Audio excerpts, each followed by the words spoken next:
여러분 한 주간 잘 지내셨죠? 네, 오늘 찬양하는데 내 안에 사느니 그쵸? 원래 제가 이거 결대는 찬양으로 하려다가 진짜 다 우리 이렇게 쭉 이렇게 너무 깊이 이렇게 들어갈까봐 또 잘 모르실까봐 안 했는데 해주셔서 제가 너무 좋고 감동이 되었습니다. 너무 감사하고요. 또 오늘 이 성경 봉독하는데 이렇게 이 시간에 청년들이 이렇게 말씀을 시게 열심히 읽어주시는 청년들은 제가 잘 못 봤어요. 그래서 우리 청년분은 참 귀합니다, 여러분. 귀해요, 여러분. 귀하십니다. 네, 여러분 오늘은 우리가 죄를 이기는 방법, 다시 말해 죄를 짓지 않는 방법에 대해서 생각해 보고자 합니다. 그래서 먼저 죄가 무엇인지에 대해서 우리가 한번 짚어보고자 합니다. 여러분, 죄라는 것 우리가 참 많이 들었어요. 그쵸? 근데 사실은 막상 누구에게 설명하려고 하면 애매하고 뭔가 이렇게 말은 많아지는데 정리는 안 되고 그런 느낌이 가끔씩 있으시죠? 저만 있었어요, 여러분. 저만 있으시죠? 여러분, 그래서 먼저 죄가 무엇인지에 대해서 한번 같이 생각해 보죠. 우리 같이 요한일서 3장 4절 말씀을 읽어보겠습니다. 죄를 짓는 자마다 불법을 행하나니 죄는 불법이라. 죄는 불법이라고 정의합니다. 불법이라는 것, 정해진 법이 있다는 것을 전제로 하죠. 정해진 법이 있다는 것이 전제되어야 합니다. 정해진 법, 바로 우리 보고 이렇게 해야 된다, 너 이런 마음 가져야 된다, 이런 말 해야 된다, 이런 행동해야 한다라고 알려주고 있는 이 성경책, 하나님께서 우리에게 정해주신 법입니다. 그래서 이 성경책에 쓰여 있는 말씀을 지키지 않는 것, 말씀에 반대되는 것이 바로 죄이죠. 그래서 사실 우리가 이 성경 말씀을 많이 알아야 할 필요가 있는 겁니다. 알아야 이것이 죄인지 아닌지, 내가 어떻게 행동해야 할지, 어떤 생각을 가져야 할지 알 수 있기 때문입니다. 여러분, 그래서 지금 우리 양육이 아주 성황리에 진행되고 있습니다. 여러분, 이제 4번 남았어요. 여러분, 아직도 열려 있습니다. 토요일 아침 오전 10시 이제 4번. 혹시 시간 안 되시는 분들은 강의 후에 녹음 파일로도 참여 가능합니다. 여러분, 수강생이 많이 없어서 그런 거 아니에요. 여러분, 말씀에 보니까 필요해서. 그런데 여러분, 문제는 우리가 이 말씀을 다 모르기도 하고 알아도 가끔씩 까먹기도 하죠. 그래서 죄가 무엇인지에 대해서 분별할 때 우리는 죄의 의미를 생각해 보게 됩니다. 우리가 방금 읽은 요한일서 3장 4절에서 이 죄의 헬라어 어원은 이 하마르티아, 헬라어는 생각하지 마세요. 하마르티아, 이것은 관역에 벗어났다는 의미를 가지고 있습니다. 즉, 관역은 하나님을 의미하고 화살은 우리를 의미하죠. 우리가 하나님께로 벗어나는 것, 이것을 죄로 생각할 수 있습니다. 다시 말해 하나님과 반대되는 것, 하나님이 기뻐하시지 않은 행동, 말, 그리고 하나님은 마음도 다 아시기에 마음, 이것이 죄입니다. 그런데 이런 죄를 삶에서 분별함에 있어서 한계에 이를 때가 있습니다. 왜냐하면 어떤 죄는 절대적인 죄의 모습이 있습니다. 즉, 이것은 누구든지 어떠한 상황에서든지 죄인 것이죠. 그런데 반면에 상대적인 죄가 있죠. 문화에 따라서, 상황에 따라서 혹은 사람에 따라서 죄가 되기도 하고 아니기도 한 것이 있기 때문입니다. 예를 들어 내가 어떤 행동을 했을 때 저 사람에게는 아무런 문제가 없었는데 이 사람에게는 그것이 상처가 되고 고통이 되는 경우가 있기 때문입니다. 여러분, 이 한계점에서 우리는 어떻게 죄를 분별할 수 있을까요? 여러분 말씀 한번 띄워주세요. 이제 그 주제 문구요. 예, 말씀이 없는 내가 죄를 깨닫는 방법 무엇인가요? 양심입니다. 우리 로마서 2장 14절과 15절 말씀을 같이 한번 읽어보죠. 읽겠습니다. 율법 없는 이방인이 자기가 자기에게 율법이 되나니 이런 이들은 그 양심이 증거가 되어 그 생각들이 서로 혹은 고발하며 혹은 변명하여 그 마음에 새긴 율법의 행위를 나타내느니라. 율법이 없는 이방인, 즉 말씀을 모르는 이들은 그 양심이 증거가 되어 율법, 말씀을 행한다는 것입니다. 이런 의미죠. 여러분, 어떤 생각을 하거나 어떤 말을 할 때 혹은 어떤 행동을 할 때 마음이 찝찝한 적 있으셨죠? 그런 적 있잖아요. 이런 생각 드시는 경우, 이거 하나님 앞에서 조금 마음이 걸리는데, 우리 편한 말로 조금 까리한데, 혹은 걸리는 것 같은데, 여러분, 그럼 그거는 걸리는 겁니다. 바로 지금 그것은 죄의 기로에 서 있는 것입니다. 하나님께서 우리로 하여금 우리의 양심에 죄를 깨닫게 해주셔서 우리로 하여금 고민하게 하는 것이죠. 그래서 여러분, 조금이라도 거리낌이 있다면 그것은 죄임을, 죄의 기로에 놓여 있음을 기억하며 즉시 그 모습을 멈추시길 바랍니다.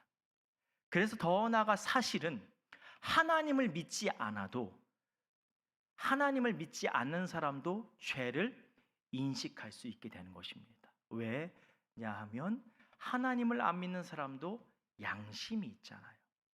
그 양심에 하나님께서 경종을 울리셔서 꺼림직하게 만드시는 거죠. 이제 우리는 죄가 무엇인지를, 또한 죄를 어떻게 분별하는지를 생각해 보았습니다. 그러면 이제 이 죄를 어떻게 이길 수 있을까요?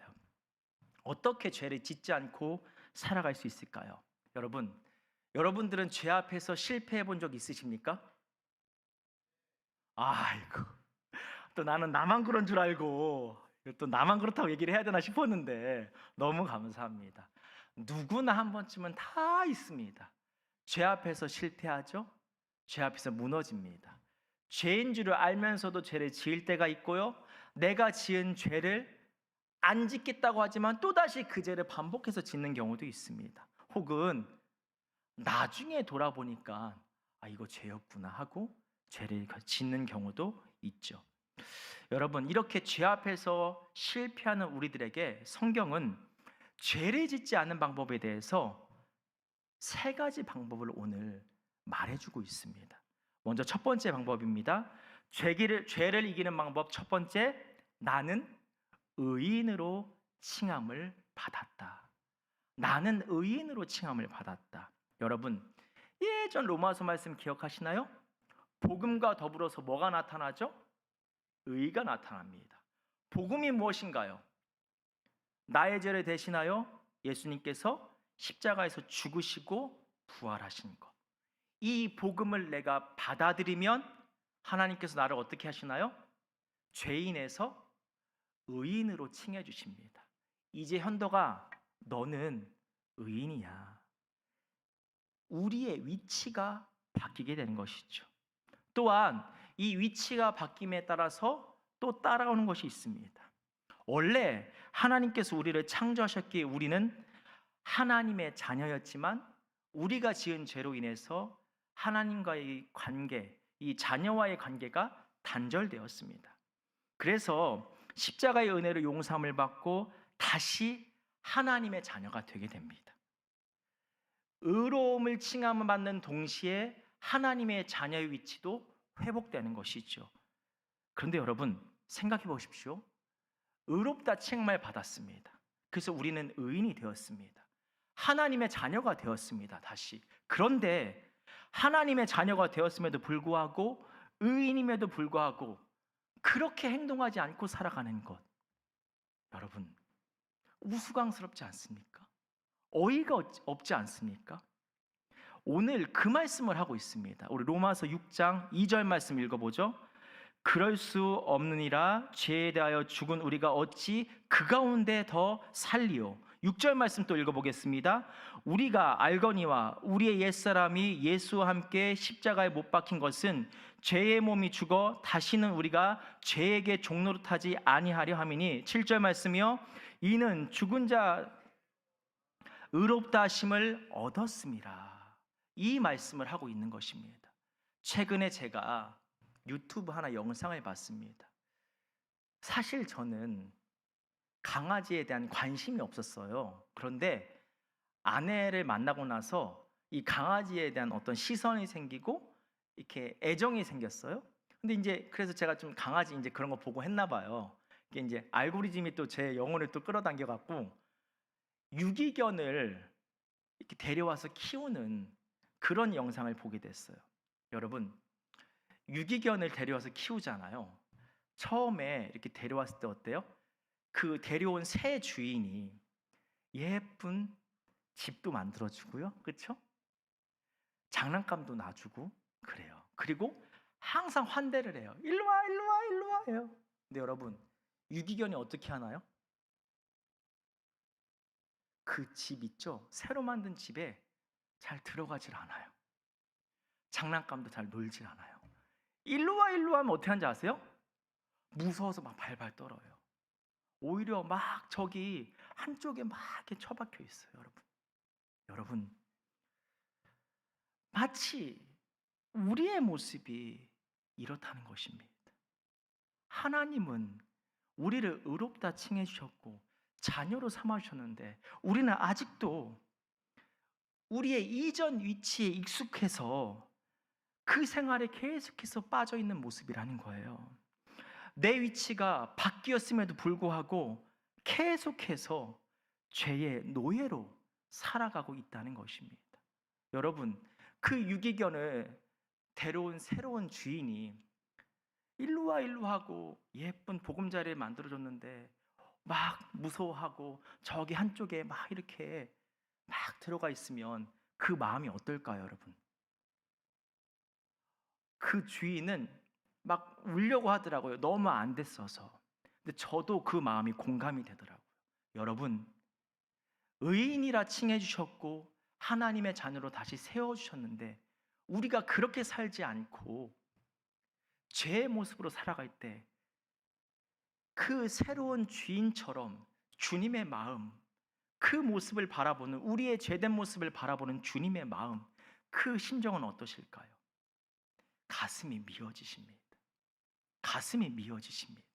여러분, 그래서 우리는 인식해야 합니다. 죄를 이기는 첫 번째 방법은 인식입니다. 나는 더 이상 죄의 노예가 아니야. 나는 의인이야. 더 나아가 나는 다시 하나님의 자녀로서의 관계가 회복되고 하나님의 자녀야. 이 인식으로부터 그 삶으로 나아가는 것입니다. 그 강아지가요, 유기견이 있잖아요. 이제 시간이 지나니까 어때요? 새로운 삶을 인식하게 돼요. 시간이 지나니까 보신 분들 계시죠? 한 3주, 한 달 되니까 어때요? 조금씩 조금씩 주인이 부르면 어때요? 막 다가가진 못하지만 그 앞에 조금 제 강아지 흉내 내는 여러분 열심히 다 하고 있어요, 여러분. 강아지예요, 강아지. 이렇게 조금씩 다가가는데 제가 뭉클하더라고요. 그리고 장난감도 막 놀진 못하지만 툭 치고 막 도망가고 이런 게 좀 이게 좀 회복이 되는 것 같아서 감동이 오더라고요. 조금씩 인식하니까 그에게 주어진 새로운 삶을 하나하나씩 영위해 나가게 되는 것이죠.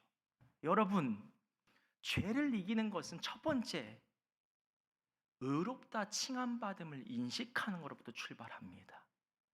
여러분, 여러분에게 새로 주어진 이 지위, 위치에 대해서 인식하며 죄를 이기는 우리 모두가 되기를 소망합니다. 아이고, 소망합니다. 두 번째, 죄를 이기는 방법 보죠. 두 번째, 주님과 동행한다입니다. 여러분, 3절에 보면 세례 이야기를 합니다. 세례 이야기를. 세례는 원어는 원래 이런 거예요. 물속에 푹 잠기다. 그래서 물에 빠져 죽었다는 의미예요. 뭘까요? 죄된 내가 죽었다. 다시 깨끗하게 새롭게 태어났다. 죄 씻음에 대한 의미를 갖고 있어요. 그래서 사실 침례교단은 어떻게 하는지 아세요? 여러분들 우리 뭐 세례 받아보셨죠? 이렇게 물로 톡톡 해주잖아요, 그렇죠? 근데 침례교단은 완전히 이 수영장 같은 데다 있죠. 이렇게 물속에 아주 깊이 담궜다 빼요. 철저히 느끼라고. 우리도 그거 한번 다시 보면 죄송합니다. 여러분, 이 의미를 갖고 있는데요. 우리 로마서 6장 4절과 5절 말씀을 같이 한번 읽어보죠. 그러므로 우리가 그의 죽으심과 합하여 세례를 받음으로 그와 함께 장사되었나니 이는 아버지의 영광으로 말미암아 그리스도를 죽은 자 가운데서 살리심과 같이 우리로 또한 새 생명 가운데서 행하게 하려 함이라.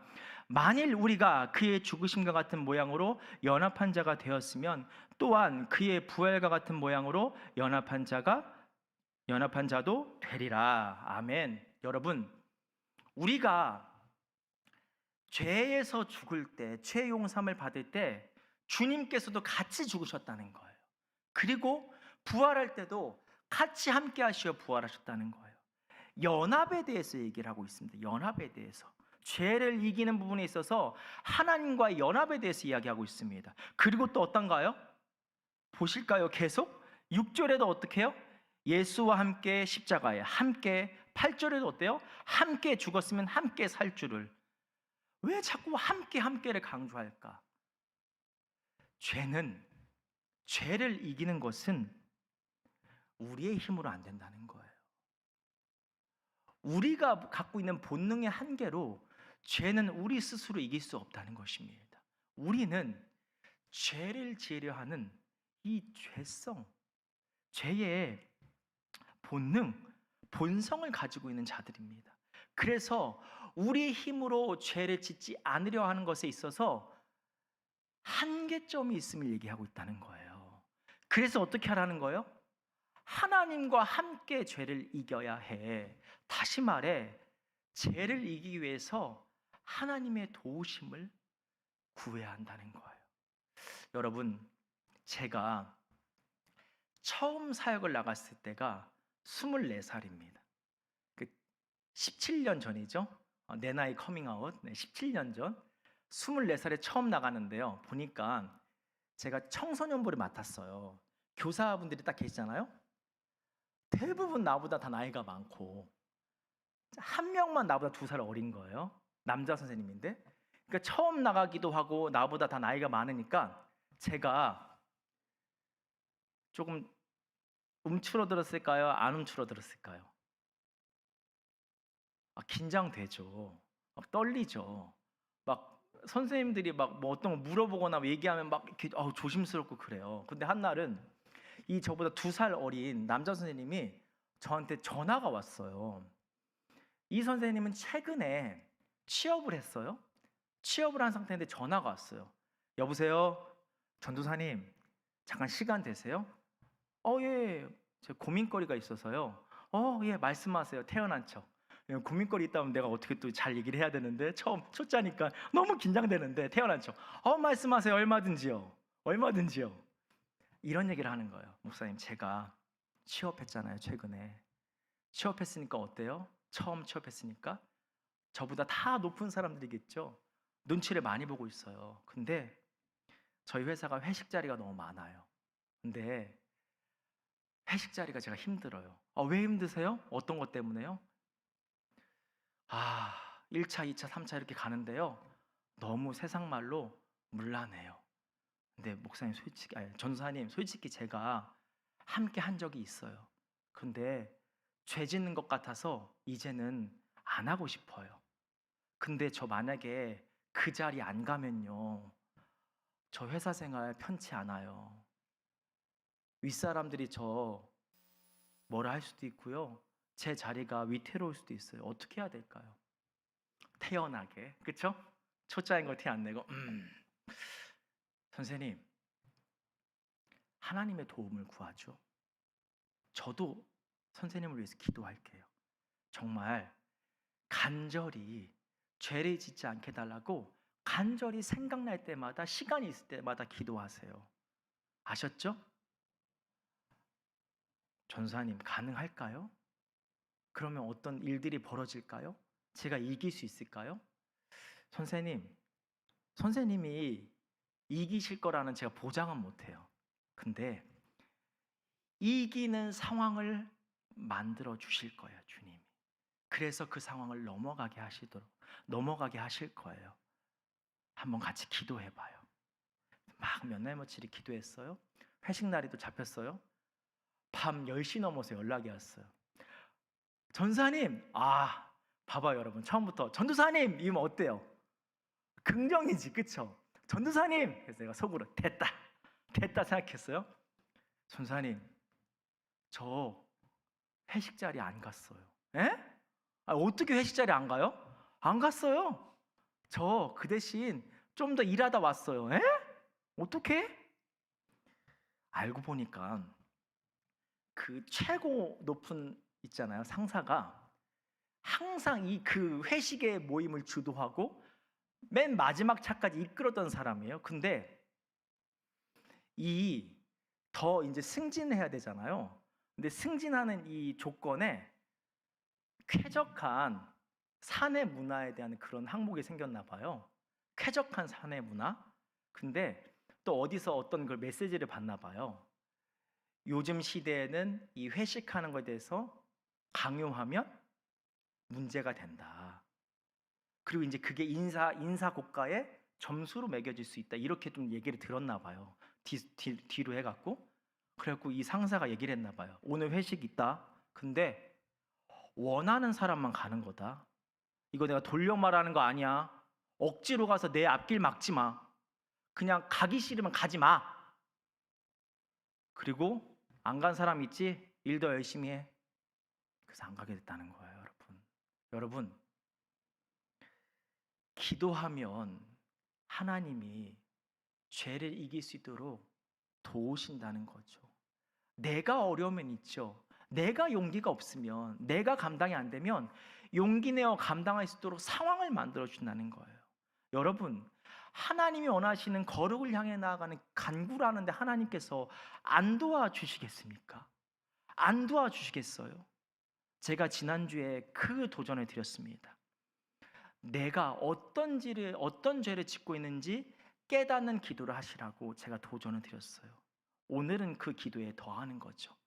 깨달았으면 그 죄를 짓지 않도록 주님 도와주십시오. 용기가 없거나 제가 그곳으로 나아가지 못하면 이길 수 있도록 상황을 만들어 주십시오. 이 간구로 살아가는 우리 모두가 되기를 소망합니다. 마지막 죄를 이기는 방법 세 번째, 우리 같이 한번 읽어볼까요? 시작. 네, 우리 10절과 11절 말씀 같이 읽어보겠습니다. 그가 죽으심은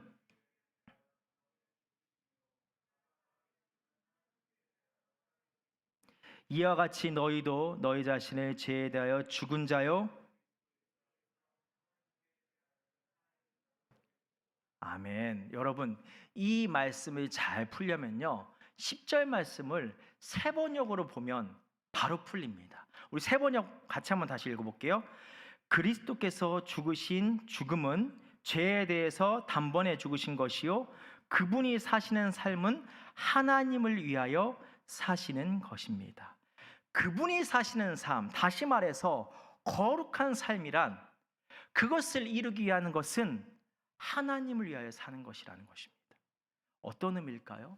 여러분, 하루의 시간, 그리고 여러분 일주일의 시간, 한 달의 시간, 뭐 그런 계획들이 있죠. 그 계획들과 그 시간 가운데 하나님을 위한 시간이 얼마나 있으십니까? 얼마나 하나님을 위한 시간을 마련하고 계십니까? 혹은 계획하고 계십니까? 여러분, 오해하지 마십시오. 저는 공부하지 말라, 직장 생활하지 말고 공부하지 말고 맨날 교회에 나와라, 이런 얘기가 아닙니다. 하나님을 위한 거룩한 시간들을 뚝 떼놓고 계획하는 것도 필요합니다. 그런데 우리가 삶을 영위하면서 나아가는 시간표 가운데 예를 들면 공부하는 시간의 앞뒤로 혹은 순간순간 중간중간에 일을 하면서 앞뒤로 혹은 순간순간 중간중간에 하나님을 위한 시간들을 연결하라는 것입니다. 기도하며 공부의 자리로, 학업의 자리로, 삶의 자리, 일터의 자리로 시작하거나 순간순간 하나님을 향한 찬양을 하거나 그렇게 하나님을 위한 시간들을 많이 계획하며 그것을 쫓으며 살아가라는 것입니다. 여러분, 그렇게 우리의 시간들이 하나님을 위한 시간들로 많이 계획되고 그것을 행해가면 자연스레 어떻게 되나요? 나머지 시간들이 죄를 향한 시간들이 점점 더 줄어들 수밖에 없죠. 합리적으로 우리에게 죄를 이기는 방법을 말씀하고 계시는 겁니다. 여러분, 여러분들의 시간표는 어떻습니까? 하나님을 위한 시간을 뚝 마련해서 내어놓는 시간이 있으십니까? 또한 여러 가지 삶의 자리를 영위함에 있어서 하나님의 시간들과 연결하여 그 시간들을 감당하고 계시나요? 그렇게 뚝 내어놔서 연결하여 감당할 때 자연스레 우리의 시간들은 하나님의 시간대로 덮여서 우리 안에 있는 죄는 점점 더 사라지게 되는 것. 죄를 이김을 말해주고 있다는 것입니다. 더 나아가 이것은 결국 하나님의 속한 자로 살아가는 모습임을 그렇게 살아가라고 이야기해 주고 있는 것입니다. 사랑하는 여러분, 오늘 말씀의 제목이 이렇습니다. 새로운 인생이죠. 여러분, 새로운 인생. 그래서 제가 처음에 무엇을 얘기했죠? 죄를 이기기 위해서는 새로운 자리가 주어졌음을 기억해야 된다. 의인의 자리, 하나님의 자녀로 우리가 살아가고 있음을, 그것이 나에게 주어졌고 그것을 살아가고 있음을 기억해야 한다. 두 번째는 뭐였죠? 홀로 있던 인생에서 함께 하시는 분이 계셨죠. 우리와 동행하시는 하나님.